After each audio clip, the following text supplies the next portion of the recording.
Babe, this is of course the first time we've ever done this. Like this is how we talk back home all the time, of course, but it's the first time we've not this layout. Yeah, but, not like that would be a really weird relationship. We're always at arm's reach.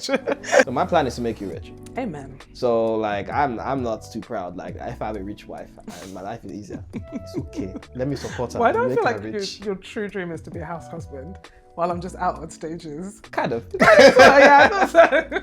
But again, is that role of the husband. It's a husband. You need to give your life for your wife as Christ gave the life for the church. It's sacrifice. It's also submission.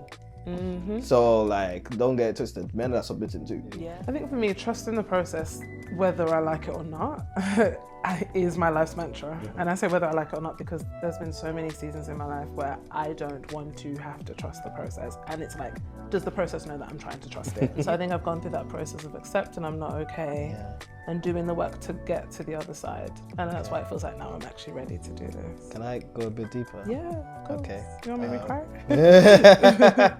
Maybe. Hey guys, and welcome to season 3 of Trust in the Process with myself, Debra Chosen. Did you miss me? Because I missed you guys. I've missed you guys. I've really missed sharing with you in this way. And so much has happened in the 3-year hiatus. I know, 3 years.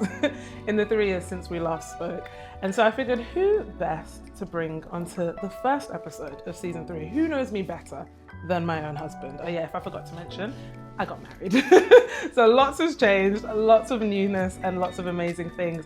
And so I've brought onto this episode my wonderful husband, Demi, and we're gonna have a real conversation about what it's really taken to bring the podcast back. You know, when you start something and you have high hopes for it and it thrives, but life happens and it removes you from that thing, it is still possible to reconnect. It is still possible to go back, go again, maybe even in a greater way. So I'm very excited to introduce him. This is Trust in the Process. So hi. I'm gonna be so giddy in this. No one ever sees me giddy, so let me just shake that off because that's not my brand. I still got it. So, babe, I'm not going to just try and call you Demi because this one's not going to stick. Babe, this is, of course, the first time we've ever done this. Like, this is how we talk back home all the time, of course, but it's the first time we've not this layout. Yeah, not like that would be a really weird relationship. We're always at arm's reach. But this, having conversations, about ourselves, our journey, and what we're processing is the norm for us. But it's the first time that we're doing it in this context. Of course, this is the episode, the podcast, that is all about Black women doing big things. Yeah. And the elephant in the room is... I'm not a woman. Yeah, I'm not a woman, but you're doing big things. Yeah. And you've helped me do big things in bringing this podcast back. And I really want to be able to have a conversation around the role that you've played. I want you to get your flowers here today as well, because a lot of what people see is powered by you. And of course, I'd love for us to be able to share more with people about what this process has looked like for me, bringing it back. But before any of that, I'd love for you to introduce yourself to those that are listening, watching, whatever the case may be. Who's Demi? Apart from being Deborah's husband. So yes, I am the husband of the Debra Chosen. But before that, I was also a person. I'm still a person. Yes. But yeah, I'm Demi. I'm a brand designer. I design brands for businesses, and I'm a brand strategist as well. And I'm passionate about helping creators pursue their passion as well. And which brings me to talking about helping you pursue your passion as well, because it's been a journey to get us here, and it's been a pleasure to be part of it. So, but that's a little bit about me. I'm easy. I'm quiet. So I'm normally not in front of the camera like this. I like being in the shadows like a ninja, just making things. It's time to shine, baby.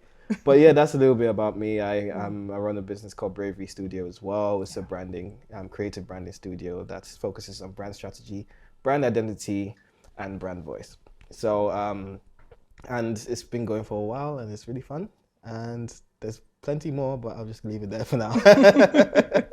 No, thank you for sharing that. And Bravery, of course, is the business that we both run together. That's our baby. Yeah, that's our baby. And it's been so amazing, like being on that journey with you, of, you know, building brands for other people. Yeah, that's been fun. But what's been really, really cool is, like you said, you've also been helping me. You've also helped the podcast. You've built this podcast as well since we've met.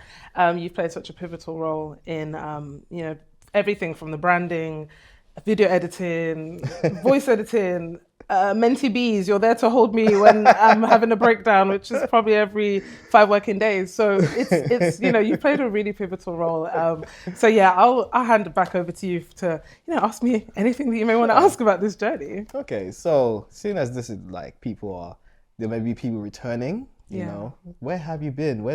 Where's Debra Chosen been all this time? How long has it been? You know, 3 years. 3 years. This is one of the things I've been doing. Yep, getting married. That's one of the major things. I know a man who bought me this. So that was really? nice. Yeah. Well, what's it been like? You know, what has life looked like? What's life been like? If you could give like a quick update to those people that are returning and go from there, I guess. Yeah, sure. Wow. Okay. Most succinct version, I guess you could say, is, you know, 3 years ago, I was living in Birmingham. I was living with my family. I shared this in the last, I think it was the last episode of the last season, but there's an episode where I speak about the year 2022 and all the things that I went through. And I speak about, you know, mom having a stroke, the way that kind of shook my world, caused me to move. You know, we then entered into a long distance relationship. Unplanned. Because we met in London. I was like, I did not sign up for this. Neither did I.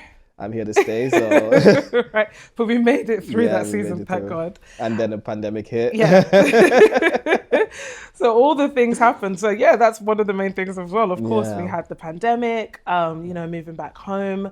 I then lived by myself for a little bit of time before you made things official and proposed to me. And, you know, we began to, of course, we moved in together when we got married and stuff. So, you know, in terms of like logistics, I feel like that's what's been going on. But in terms of the journey I've been on, like mentally, I think after mom fell sick, I changed in many ways, and I didn't enjoy some of the ways in which I changed, even though I needed to in order to survive. You know, I felt like I wasn't necessarily as soft, or I felt like I wasn't as easygoing, because in a way life had made me quite firm, you know, or quite hard. And one of the things that naturally, you know, I just didn't have the capacity to do during that time was, of course, sadly, the podcast. And I remember, you remember when I was like pushing myself to still try and show up, or like I was doing IG lives. I had a phase where I was doing that.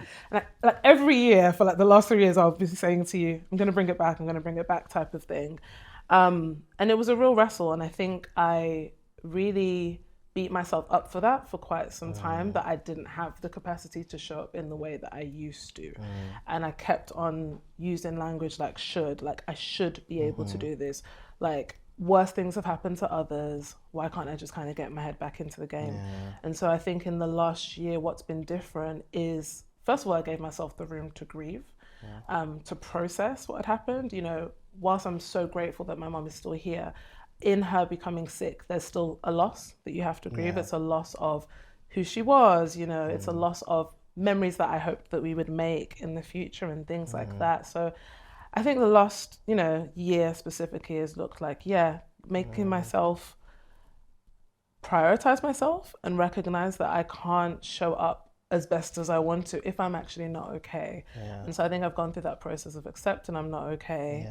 And doing the work to get to the other side. And that's why it feels like now I'm actually ready to do this. Can I go a bit deeper? Yeah, of course. Okay. You want me to cry? Maybe. You talked about the grieving process.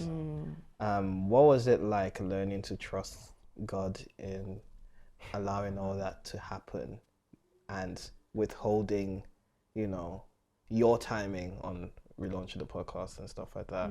How was it been like learning to trust God's timing? And after, you know, it's like 3 years, you see what I mean? So to some people that might be a long time, but to you, like, what is that a long time to you? And what have you learned from that process? I mean, firstly, it is a long time to me, as in it's not what I would have signed up for. Like I thought, you know, a year after moving back home and helping my family, I'll be back to podcasting. So in that sense, it is a long time. Being on the other side, I believe it's the right time. I will say that. But trusting God, you know, I think the hardest thing to trust God with was if he never does complete the healing in my mom's life, right? You know that, I'm sure many people know anyways, when you suffer from a stroke, like the way it impacted my mom was really severe. And though we've seen some improvements, and I thank God for them, there's that desire to like see it come to completion. And so something I really struggled with was like trusting, like, are you really good?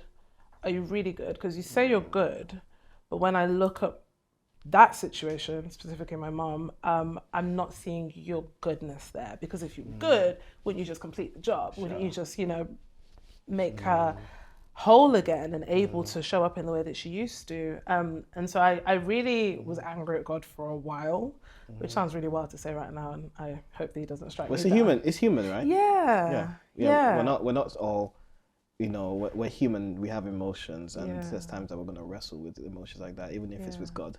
But like some of us hide the fact that we're wrestling with God. We're too shy, we're too ashamed, and I think that's one of the craftiest weapons of the enemy is to use shame to make someone draw away from God. But when you're struggling and you're wrestling with those kind of questions, that's when you should be closer to God and having a conversation with him. So I just wanted to jump on that. But carry on. I'm really glad you said that, because I feel like that's where I got to.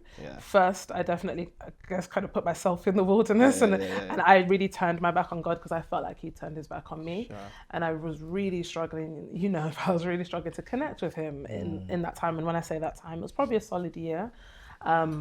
Probably last year, actually. But yeah, it was a solid year. I was really struggling to connect with him, really struggling to pray, because I kind of felt like, well, I've prayed and you haven't finished doing the things I want you to do. So is there any point type of thing? You're going to do what you're going to do anyways. You're sovereign. You know best. So, but I love that you said that like, we're actually supposed to lean into God in those moments. That's what you taught me in those times when I'd be like, babe, I want to talk to him. I'm mad. I'm angry at him. And you'd be like, pray. And I'd be like, why? And you would push me to the point that sometimes I'd be so annoyed. I'd be angry praying. But at least I was praying. So it's definitely been a journey. I think what it's taught me, is to trust the process. Like, is to rely on God. And is also that he's not intimidated by those seasons where I feel some type of way. He's not intimidated by my pain.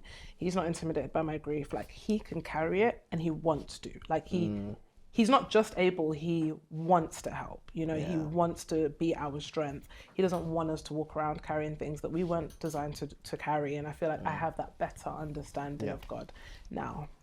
That's beautiful. Yeah. All right. So, what's next? Let's go back to the beginning, because we talked about people returning. Some people are familiar with you and all that. They'd be like, when do you bring back the podcast? I've seen it all the time. When do you bring back the podcast? Now it's back, right? Yeah. But you're going to have some people that are new to this. So what is trust in the process? Why trust in the process? What's it called, trust in the process? Like, reintroduce the podcast to the new listeners.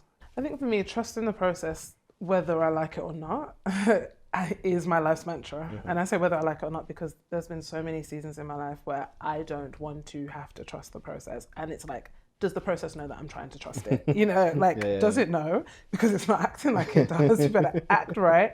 But whether I like it or not, as I look through my life and I look through the challenges I've navigated, so much, I'm reminded that trust is the pivotal thing, trusting that things are working out for your good, trusting that God loves you, trusting that God wastes nothing. Like, trust has been such a key theme in my life. And I think when we think about, Black women doing big things, it's one thing to see the end result. It's one thing to see, they show up online and you're just like, oh my God, wow, I want to be like you. But you need to understand what it's actually taken to get to where they're at, because they've had to trust their process as well. And so one of the things I love being able to do through this platform is actually kind of shine the light on the journey. I'll always be a journey person, rather than a destination. Like, let's talk about the journey. Let's talk about what it took to get there. Don't just tell me, about the nice pretty pictures you took when you got there. Like, let's really share vulnerably. And I think that it's probably me reclaiming my desire to be a therapist in some type of way. In that, I studied psychology I did actually want to be a clinical psychologist at one point. And so sitting down with people, being able to, get to really the gems in their story, being able to connect the dots for them. That is really what inspired me to even launch this podcast in the first place, because I saw a need to speak from behind the highlight reel. I saw a need to humanize some of the people who we see doing big things, so that you can understand that even in the process of doing big things, they may have had big challenges, but this is how they've overcome them. So yeah, trust in the process. It's just all about, teaching people how to journey well, as your Auntie Caroline said in our episode. She said some good things, some amazing things. Can't wait to watch it back. Yeah.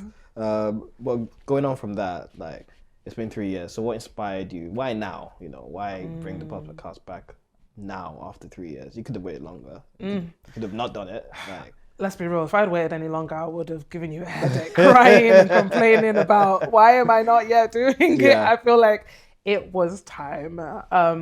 I think that I had gone through my own process of grief. I'd gone through my own process of accepting who I am now and actually growing to love the person that I've become as a result of, 2020, 2021, those couple of years and the challenges that I went through.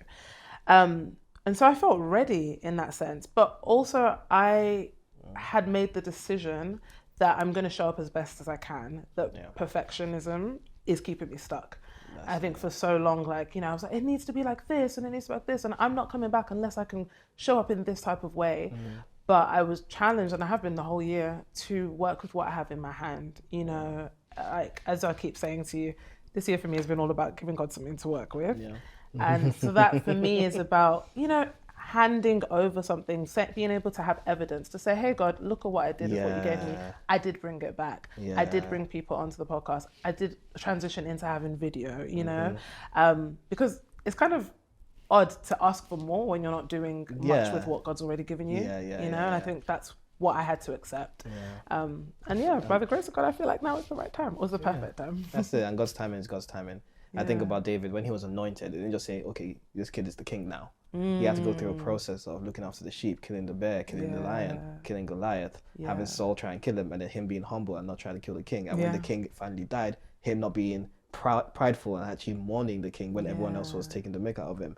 And that's when he became king.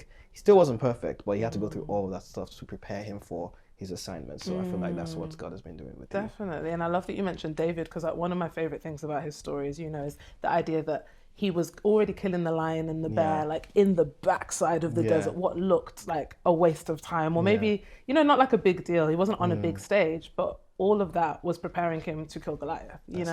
He literally said, I've killed a lion, I killed a bear, so I can take down this Philistine, you know? So it's like, okay, so even those years that I had out of the podcast, there's learnings, God was teaching my hands, there's things that I've been paying attention to that have made me prepared for this moment. So that's it. I appreciate that.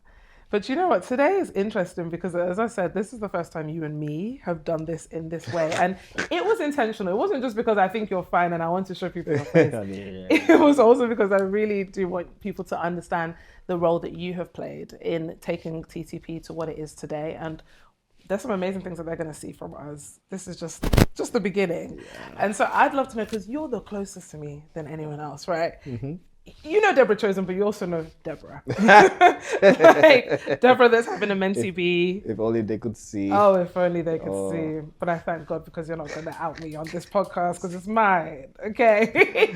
But you see the real me. You know kind of what it took to get here. And so I'd love to know, you've been working with me as my designer, as my video editor, my therapist, unpaid, all of the things. What has the process been Your like chef. for you? Oh yeah, how could I forget that? My chef. I love it though. I know. Thank you for adding that though, because I don't want people out Some here people be thinking, like, this Nigerian woman does not cooking for her husband. there's other things that I bring to the table. Exactly. Or I am the table, as these I am women the like to say. No, let me not say that before I get cancelled. I hate that response. Anyways, what has the process been like for you in bringing this podcast back? It's been rewarding to see, now that we're here and we're looking at the lights, the cameras, all of that The is action. the action. Sorry, I had to. See what I'm dealing with every day. It's just been really, really rewarding to see you take your time and just listen to God. And even though you might see other people that are blowing and stuff like that, knowing that you have your own lane, and it's been really rewarding to help you and do that. I tell you, as a husband, like, I know my role is sacrifice. Yeah. The Bible tells me to die. It doesn't tell the wife to die. Oh, thank God for that. Thank God for that. Right? It tells the husband to die. I'm not saying everyone should go jump off a bridge. Absolutely not. not. But you have to sacrifice. Yes. And I take pleasure in putting aside my time to make sure that you can succeed. So whether it's a thing of like, not having to think about what you're going to eat during the day. I have a lot of pleasure in being like, babe, what do you want to eat? Like, my favorite question in the day. Yeah. And I love giving you, serving you in that way, because it enables you to do the things that you need to do. And, us coming together, like, we're a really huge force to be reckoned with, because we're so compatible in that way. But it's been really, really rewarding. It's been really, really fun, and really funny as well. We've had some really funny moments. Yes, we have. But it's been really, really a pleasure to see it grow. And it's like, I look back and I was just like, babe, just make an inquiry about this venue, blah blah blah. And look at it now. So it's happening. It's real. Yeah. And it wouldn't have been possible without you. Like, the amount of times that I've tried to talk myself out of this, self-limiting beliefs step in, and then you'll just be like, why not? Just go for it. Just make the inquiry, And so what would you say to, like, what do you think is the power of having a solid partner as a creative? What's the power of having a solid partner? Yeah, why is it important? Creative? They see your blind spots.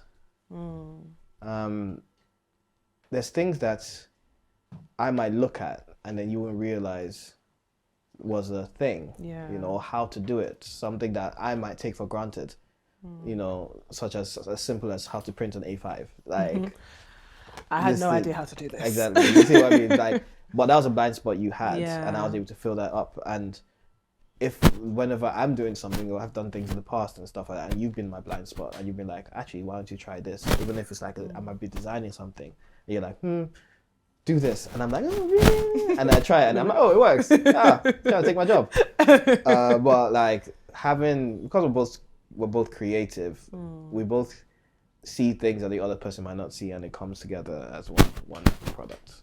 I think that's the strength, Or like, just having like a 360 vision of everything. It's really good. Definitely. I feel like you're my secret weapon. Like, truly. And I feel like I've seen that even more in the last year in the process of rebirthing this podcast. I'm like, wow, he's the secret sauce. Like, people see me, you're behind the camera, but it's you that powers so much of this. Like you said, whether it's just making me a meal because I'm so busy, so I don't have to think about that.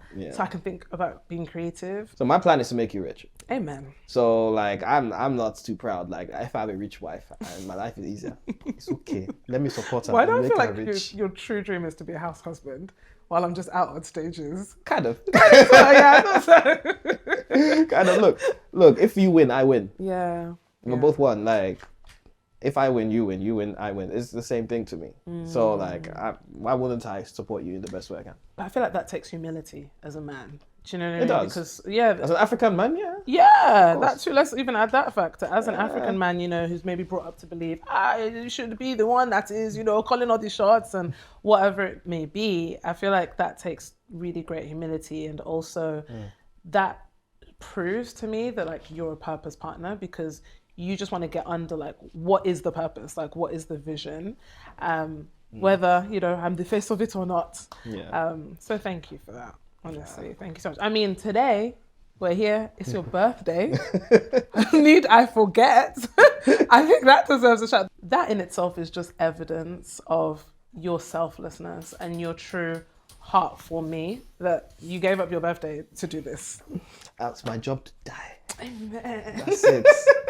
I don't know. I hope marriage doesn't sound like it's just a lot. No, of it's death sweet. right It's now. sweet. Yeah, Don't okay, worry. cool, It's cool, sweet. cool. But again, it's that role of the husband. He said, husbands, you need to give your life for your wife as Christ gave their life for the church. It's sacrifice. It's also submission.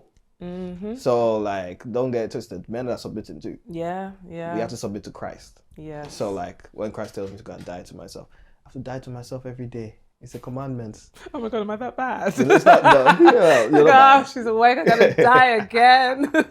Look, yeah. No. Look, it's if my job is to elevate you and just to make you be the best that you can be. So yes, like it's not easy to train yourself to do that. Yeah. But if your heart's in the right place, like I think anyone wouldn't think twice about it. So yeah. Now that we've talked about all these things, where the podcast is, how it's been put together, I think one thing that we have to cover is what to expect from season 3, and what are you most excited about? Ooh, what to expect? What's gonna get the people going? Because it's provocative. Yeah, No, what to expect? Do you know what? The same great conversations, but of course new faces. Yeah. We're going on a whole deeper level, I think, in these conversations. I've really wanted to curate a season that has diverse women, diverse in terms of their walks of life. You know, so we have different age ranges. I really wanted to be able to speak to older women. I wanted to be able to speak to motherhood. So we have those stories being told. I think it was just really important to capture the full experience of being a Black woman doing a big thing. And so you can also expect the visuals, of course, as you can see. HD or whatever. Now. It's probably not even the level. It's probably higher. 4K. Thank you, 4K. Come on. Or whatever. You can expect visuals, you know, you can expect being able to just, I guess, see and be a closer part of these conversations, you know, through that. And so, yeah, very, very excited. What am I most excited about? Probably the visuals. Yeah. Just people being able to see how crazy I am, not just hear it. But no, most importantly, people being able to like see the guests and, you know, see our chemistry and just get a real good feel for it. You know, I want everyone to kind of feel like whenever they put those headphones in, or maybe they play Trust in the Process through their speakers, like they're also in the room with us. And so I'm really excited to share that. I'm excited too. And I'm also very proud of you for coming to this point as well. It has not been easy. There's been tears, there's been prayers, there's been fasting. There's been rolling on the floor. Rolling on the floor, literally. Literally rolling on the floor. I'm walking at you like lying. No. It grounds me. No, it's fine. Okay. It grounds you grounding yourself. I walk into the office and there's a pillow on the floor. This is the side you don't see. They're gonna think I'm mad. And I'm like, right. What? It's normal to me, but like, you know, you're like, I'm grounding myself. I'm like, oh, okay. Yes, I'm overstimulated, I'm overwhelmed. Yes, we've gone through all of that, but we're here now, and the process, we trusted the process, and we're here now. So I'm very proud of you. Thank you. This is just the beginning.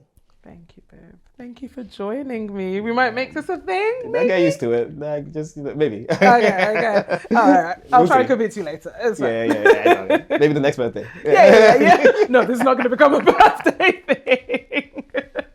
Thank you so much for joining, babe. It's been an absolute pleasure. Thank you for having me. Thank you for you and everything that you are and that you do. I appreciate you.